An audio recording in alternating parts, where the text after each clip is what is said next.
weli adigoo diyaarad dusheeda saaran amay dhacday xaalad halis ah sida inuu hallaabo mid ka mid a matoorada diyaaradda ama xitaa ay jireen dabaylo aad u daran kuwaasi oo cimilada ka yeelaya mid aan xasiloonayn ama xitaa jawi kale oo aan ku wacnayn in diyaarad lagu duuliyo. runtii waan ogahay haddii xaaladdaa dhici lahayd murug fara badan baa kula soo gudboonaan lahayd, balse ka waran murugta haysa duuliyaha diyaaradda wada. in badan oo duuliyayaasha ka mid ah waa dad xariifiin ah oo aqoon baahsan u leh duulinta diyaaradda iyo dejinteedaba. haddaba halkan waxaan kuugu soo gudbinayaa 10 xaalad oo ay diyaarada degeen welibana ay u degeen xaalad laga fursan waayay, yacni aysan u suurtagelin inay diyaaradahaasi sii duulaan. bal haddaba nala arag 10kan xaaladood ee la yaabka leh. nambarka 1 ku dejintii webiga Henson.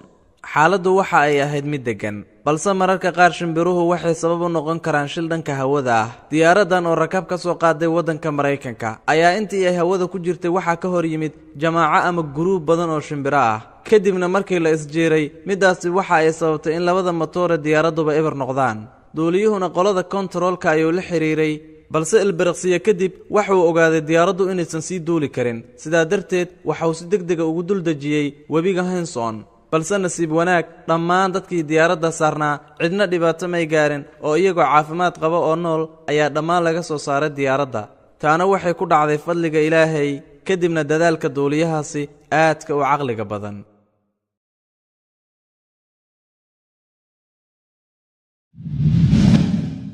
nambarka 2 diyaaraddii bilaa saqafka noqotay.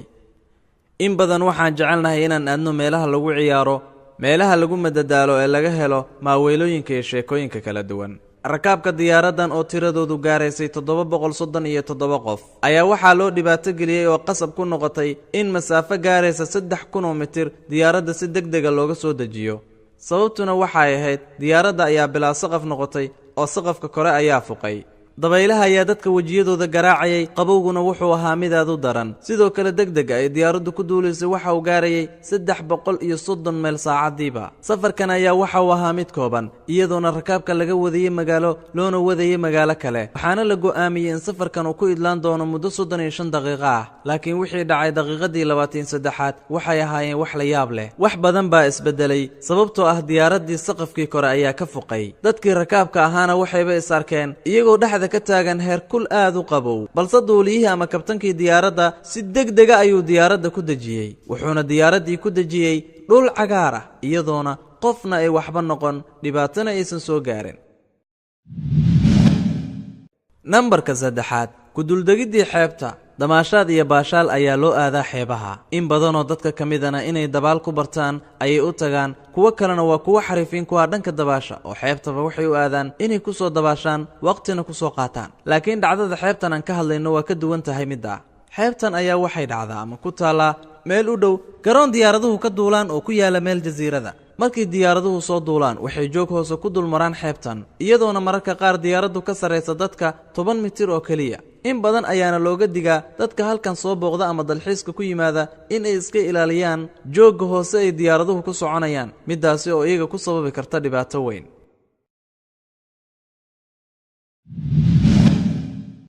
nambarka 4 diyaaraddii bilaa afka ahayd. tani waa qiso ku saabsan halyeeye aan caadi ahayn. qisaduna waxay dhacday 17kii bishii Julaay sanadkii 2000.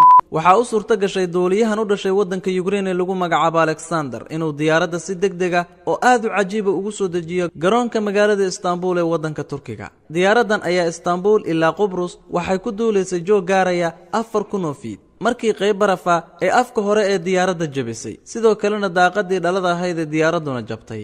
sidaa darteed duuliyuhu waxa uu go'aan ku qaatay inuu u noqdo magaalada Istanbul si uu u badbaadiyo nolosha 140 rakaabka ah oo saarnaa diyaaradda. inkastoo dhalada daaqadiisu jabtay, haddana si ammaan ah ayuu diyaaraddii ku dejiyey. midaana wuxuu ku muujiyey xirfadaadu ballaaran oo u leeyahay dhanka duulinta.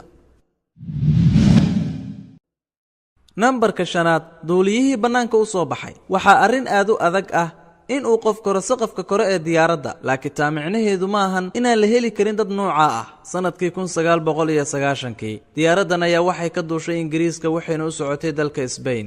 sarreynta joogga diyaaradduna waxa uu ahaa 16400 fiit. iyadoo xaaladdu sidaa tahay ayaa duuliyahan miraayadda daaqadiisu jabtay.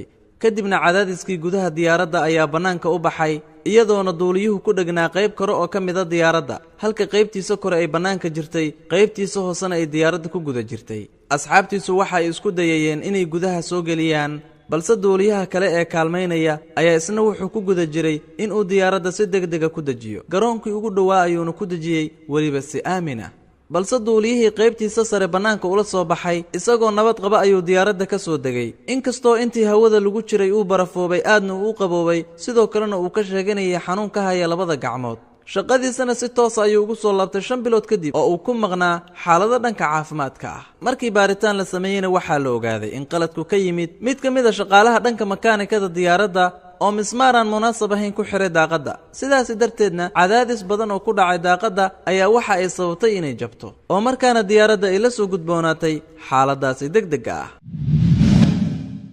nambarka 6 daruurtii qiiqa ahayd diyaaraddan ayaa waxay ku socotay safar dheer iyadoona ka soo baxday London una socotay New Zealand waxayna diyaaraddu ku degtay Kuala Lumpur si ay nasasho ugu qaataan kadibna safarkooda u sii wataan balse muddo kadib markay duulitaankooda sii bilaabeen musiibo ayaa waxay ka dhex dhacday diyaaradda arrinta dhacda waxay ahayd in gudaha diyaaradda oo idil isku bedelo qiiq sidoo kale bannaanka diyaaradda waxaa socday shaygan lagu magacaabo shararaadka oo ahaa mid aad u degdeg badan sidoo kalena qasayay jawiga diyaaradda shararaadka oo xawli ku socdayna waxay sababaysay in diyaaradda gudaheeda uu soo gala qiiq markaa kadibna labadii matoor ee diyaaradda ayaa shaqadii gabay dadkiina aad ayay u murugoodeen in badan ayay isku dayeen inay labada matoor shidaan laakiin waa ay ku guulaysan waayeen balse muddo kadib ayaa dadku nafiseen kadib markii ay labadii matoor shaqeeyeen oo diyaaraddiina waxaa lagu dejiyey magaalada Jakarta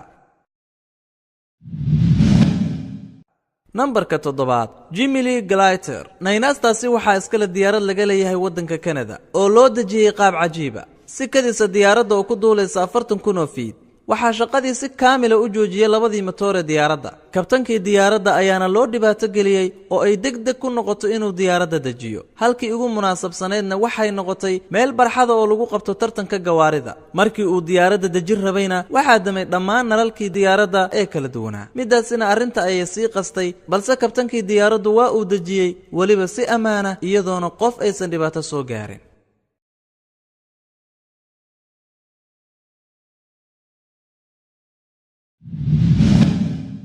nambarka 8 meelun ka mid ah Siberia 10kii bishii Sebtembar sanadkii 2010 diyaarad laga leeyahay waddanka Ruushka ayaa waxay ku degtay meel ka mid ah Siberia arinta dhacda waxay ahayd in duuliyaha iyo ninka kaalmaynayaba ay diyaaradii xakameyn waayaan kontaroolkeedana dhumiyaan kaliya qaabka lagu xakameyn karo lagu sii kaxayn karo muddo 30 daqiiqana waxay noqotay qaab mekaaniki ah iyadoona ugu dambeyn ay u suura gashay in ay diyaaradda ku dejiyaan meel kayn ah gaar ahaan waddo weyn oo dhex maraysay keenta balse waxay xakameyn waayeen diyaaradda iyadoona sii jibaaxday oo ku sii taraaraxday geedo aad u fara badan kadibna taasi waxa ay sababtay in ay diyaaraddu burburto laakiin dhammaan dadkii gudaheeda ku jiray si aamin ah ayaa looga soo saaray